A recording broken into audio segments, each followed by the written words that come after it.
गुरुदेव नाम किसका होता, ये गुरुदेव नाम किसका होता, प्रभु का प्यारा नाम। विश्व के प्रथम मसीहा, युग प्रवर्तक, सतयुग के निर्माता, वैचारिक क्रांति के जन्मदाता, परम पूजनीय स्वामी जी महाराज आज इस आध्यात्मिक समारोह में शामिल शरीक होने वाले समस्त सभी प्रेमी जीव का बड़ा सौभाग्य होता है तब सत्संग में आने का अवसर मिलता है। करोड़ों जन्मों की तपस्या, करोड़ों जन्मों के पुण्य और करोड़ों जन्मों की सेवाएं जब जीव की एकत्र हो जाती है, उनका उदय होने का वक्त आता है, तब ये पावन पवित्र घड़ी संत महापुरुषों के वचन वाणी सुनने के अवसर मिलते हैं। निश्चित आप बड़े भाग्यशाली हो जो ऐसे गंदे खान पान के बीच, ऐसी गंदी संशोधक और गंदे कर्म क्रियाकलाप के बीच एक मानव को अच्छी दिशा का ज्ञान कराया जाए, अच्छी बातों पर चलने की प्रेरणा दी जाए। ये छोटी मोटी दया नहीं है। अब इतिहास को कितने लोग संभाल के रख पाएंगे, कितने रखे, कितने बेचारे भूल गए। दया तो मिली, लेकिन आपने दया को संभाल के नहीं रखा। जिसने दया की, जिसने भूल भ्रम आपका दूर किया और तुम उसी में शंका कर बैठे, उसे केवल कह लो चले गए चले गए। अभी किसी काम की शुरुआत भी नहीं हुई और तुमने महापुरुष के जाने की शुरुआत की। फिर ये काम करेगा। कभी तुमने मानव बुद्धि से सोचा ये परिवर्तन कौन करेगा? क्या परिवर्तन इंसान के बस की बात? क्या किसी इंसान ने परिवर्तन कभी किया है? ऐसा कोई इतिहास तुम्हारे पास है? इतनी तो आपको अंदर समझ होनी ही चाहिए। सतयुग का परिवर्तन राजा हिरण्यकशिपु के द्वारा नहीं हुआ। जो योगियों ने हरि नाम जगाया उसके द्वारा परिवर्तन। त्रेता का परिवर्तन रावण राजा के द्वारा नहीं हुआ। जो ऋषि मुनियों ने राम नाम जगाया उसके द्वारा परिवर्तन। और द्वापर का परिवर्तन कंस महाराजा के नाम से नहीं हुआ और समय का जो जगाया गया नाम कृष्ण नाम, उस कृष्ण नाम से परिवर्तन हुआ। ये तीनों युग आपको जानकारी दे रहे हैं कि परिवर्तन समय के जगाए नाम के द्वारा। तो आज कलयुग का परिवर्तन कैसे? इसलिए बाबा जी ने जय गुरुदेव नाम जगाया और सिद्ध किया और कहा परिवर्तन जय गुरुदेव नाम से। जन जन की जबान पर जब जय गुरुदेव नाम आएगा, सच्ची स्वतंत्रता का मानो कब आनंद उठाएगा। जय गुरुदेव मिटाने वाला स्वयं वही मिट जाएगा। ये कितना बड़ा चैलेंज, इतने बड़ी समय की सत्यता और जानकारी, लेकिन तुम्हारे पास तो भी जानकारी नहीं। ये भी आप भूल गए। बाबा जी ने इसलिए परिवर्तन की अनोखी निशानी ये टाट बोला आपको पढ़ाया था। टाट बक्के पाना फकीरी वक्त के मुर्शिद पिन्हाए हुए। ये समय के मुर्शिद, समय के सद्गुरु ने जो आपको एक पोशाक दी, ये परिवर्तन नहीं होता। और ये हमेशा जिनके द्वारा परिवर्तन कराया गया, उस समय के गुरु ने अपने शिष्यों को यही भेद धारण कराया, परिवर्तन था। जब त्रेता में राम के द्वारा परिवर्तन होना हुआ, उनके गुरु वशिष्ठ विश्वामित्र ने जब वो जंगल राजगद्दी होने जा रही थी तुरंत रुकवा दिया, क्योंकि जिससे परिवर्तन होना है वो राजभोग नहीं करेगा, वो तपस्या करेगा और तपस्या करके ही वो परिवर्तन करेगा। कहाँ राजगद्दी का आदेश, कहाँ तुरंत आदेश बदला कि नहीं आपको वनवास होगा। जब वनवास चलने लगे तो गुरु वशिष्ठ जी ने कहा कि जंगल तो जा रहे हो लेकिन राशि कपड़े उतार के रखो, सिर से मुकुट उतारो तो सीधे जंगल चले जाओ। भूमि स्वयं बलकल वसन कंदमूल फल खाओ, जाओ जमीन पर सोना और बलकल वस्त्र ही काट मोड़ा। उस समय मशीन का युग नहीं था तो टाट कपड़े गुरु में बन के नहीं आया, लेकिन इशारा है, रामचरितमानस इशारा करती है, जटा जूट सिर पे जटाए और बदन में जूट लपेटो सीधे जंगल चलेगा। जब 14 वर्ष तपस्या करोगी, नारी नींद भोजन करे,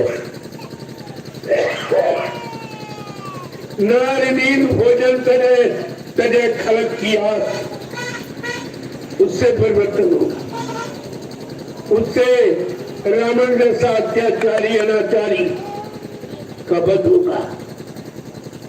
ऐसे वो भी नहीं कर पाते। अयोध्या में राजगद्दी पर बैठकर राजभोग करके ये काम उनसे नहीं हो सकता था। ये तो गुरुओं को मालूम होता है, गुरु जानता है वो भविष्य वर्तमान को कि कैसे और किस स्थिति परिस्थिति से और मतलब यानी कैसे काम होगा। तो उन्होंने ये इशारा किया कि जाओ जंगलों में ऋषि मुनि रहते हैं, जाओ उनको सिद्धा प्रणाम करना, उनसे आशीर्वाद लेना, तब तुम रावण जैसे आतताई को मार सकोगे। नहीं वो तो ये तुम्हारे बस की बात, तो इतना बलवान धनवान बुद्धिमान भूते न भविष्यति, न कभी आया और न कभी आएगा। ऐसे का वध करना ये साधारण इंसान के बस की बात नहीं, लेकिन गुरु की दया क्या नहीं कर सकती। यही टाट बोरा पहनाया और कहा सीधे जंगल चले जाओ। जब 14 वर्ष तपस्या की, जंगल में परेशानी संघर्ष यात्राएं उठाई, तब रावण जैसे आतताई का वध कर पाए थे। इतिहास सब जानकारी दिया। आज अत्याचार अनाचार पापाचार भ्रष्टाचार मांसाहार अगर देश से समाप्त करना है तो ये तरीका आपको अपनाना ही पड़ेगा। जो परिवर्तन का रहा है, तब्दीली बदलाव का, वही तरीका अपनाना पड़ेगा। इसलिए बाबा जी ने इस कलयुग में परिवर्तन के लिए ये आपको फकीरी भेद धारण कराया। कहा टाट बोरा पहन के बच्चा तपस्या करो। जब तपस्या करोगे तो तुम्हारे द्वारा ऐसी नीति रीति का अनुष्ठान हो जाएगा, ऐसी व्यवस्था बन जाएगी तो देश दुनिया जिसको याद करेगी और सबको सुख शांति, सबको न्याय सुरक्षा, रोजी रोटी मिल जाएगी। इसलिए आपको टाट बोरा पहनाया और अभी तो कोई काम हुआ नहीं और टाट बोरा पहने घूम रहे और कहते गुरु महाराज मर जाए। इनको शर्म नहीं आती। अरे तुम्हें तो टाट बोरा उतार के रख देना चाहिए, नहीं आगे भारत की जनता तुम्हारा टाट बोरा नोच के फेंक देगी, कहेगी तू भी झूठा, तेरा गुरु भी झूठा। ऐसा कोई काम मत करो। मैं अभी आपसे प्रार्थना करता हूँ, अगर तुम्हारे अंदर ये शंका हो गई, ये विश्वास हो गया गुरु महाराज चले गए, तो तुमको टाट बोरा उतार के रख देना चाहिए। इसका पहनने का तुमको कोई अधिकार नहीं। ये ये तो वो पहनेगा जो बड़े गुरु पर पूर्ण विश्वास रखता है और गुरु के आदेश मानकर उस पर चलता है और निरंतर उनका इंतजार करता है। बाबा जी ने क्या कहा था कि मैं आगे एक ऐसी नाजुक स्थिति बना के खड़ी कर दूंगा, फिर कुछ दिनों के लिए तुम्हारे से दूर चला जाऊंगा, तुम इतनी जल्दी मुझे पहचान नहीं पाओगे। मैं समय से आके अपने समस्त वादों को पूरा करूंगा, सारे वादों की संकल्पों प्रतिज्ञा की जानकारी दूंगा, लेकिन तुम मेरा इंतजार भजन करके करते रहना। क्या किसी प्रेमी ने इंतजार किया है? और इंतजारी समय का इतिहास बनाती। राम ने एक छोटी सी आवाज लगाई थी कि मैं राम राज की स्थापना करने आया हूं। देशी प्रदेशी परिवर्तन, उनको 14 वर्ष इंतजारी करनी पड़ी और बाबा जी ने तो विश्व परिवर्तन की आवाज लगाई। प्रेमियों, इनको कितना बड़ा इंतजार करना पड़ेगा। अगर पिछले इतिहास की जानकारी होती, इंतजारी के इतिहास को पढ़ा होता, समझा होता, तो इतनी बड़ी भूल तुम अपने समय के मतलब यानी परिवर्तन के लिए नहीं कर बैठती। तो आपने कितनी बड़ी गलती की। यह सब आपको समझना चाहिए। मैंने कल भी इशारा किया और आज दिखा, और ये इशारा जब तक करूंगा जब तक तुम्हारे अंदर अज्ञानता, अंधकार, शंका, संदेह, भूल भ्रम गुरु के प्रति नहीं जाएगा, तब तक ये बराबर प्रसारण करता ही रहूंगा, ताकि समय पर कोई व्यक्ति ये न कह सके कि हमको बाबा जी का संदेश नहीं मालूम, हमको उनके वचन नहीं याद रहे। मैं बहुत थोड़े दिनों का नामधारी था, मैंने बाबा जी का पूरा संदेश नहीं सुना था। उन्हीं प्रेमियों के वास्ते ये जानकारी दी जा रही, और तुमको भी अवसर मिल रहा कि पुराने लोग अपना रेनू कर ले और जो नए नहीं जानते वो जान ले। ये जानकारी दोनों तरफ की, तो आपको इस पर विचार करना चाहिए कि हमें करना क्या चाहिए, हम क्या कर सकते हैं, हमारे अंदर कैसी शक्ति सामर्थ्य काम करने की, उसी के अनुसार ये आपको ये मौका अवसर मिला था कि कलयुग का जीव कमजोर है, गंदा है, भोगी विलासी है, ये कुछ कर नहीं सकता, तो कम से कम अपनी जगह खड़े होकर अपने मालिक का इंतजारी कर ले। इसमें कौन सी आपत्ति आती? तुम इंतजारी भी नहीं कर पाए, अपनी जगह खड़े भी नहीं रह पाए, गुरु के वचनों को याद नहीं कर पाए, तो आपने कितनी बड़ी भूल की। और आगे का समय बड़ा खराब है, फिर आपको माफी नहीं मिलेगी। अभी ये माफी का अभियान है जो आपको जानकारी दी जा रही।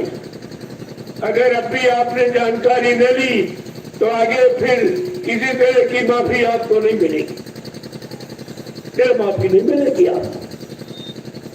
इसलिए इन बच्चों को बड़ी समझदारी के साथ पकड़ के रखो। यही वचन तुम्हें हर तरफ से बचाएंगे, यही वचन तुमको काल माया के देश से सुरक्षित रखेंगी, और यही वचन तुमको बचा के घर पहुंचाएंगी। ये कितना बड़ा काम होगा। अभी तो मैंने केवल इशारा किया है, आगे परिवर्तन की रूपरेखा कितनी अनोखी होगी। जो मीराबाई के गुरु संत रविदास जी ने अपनी ज्ञान पोथी में ये भविष्यवाणी लिखी, आज के सैकड़ों वर्ष पहले संत महापुरुष समय के पहले जानकारी दे देते, ताकि कोई जीव ये न कर सके कि हमको पहले क्यों नहीं बताया गया। हम इंतजाम कर लेते।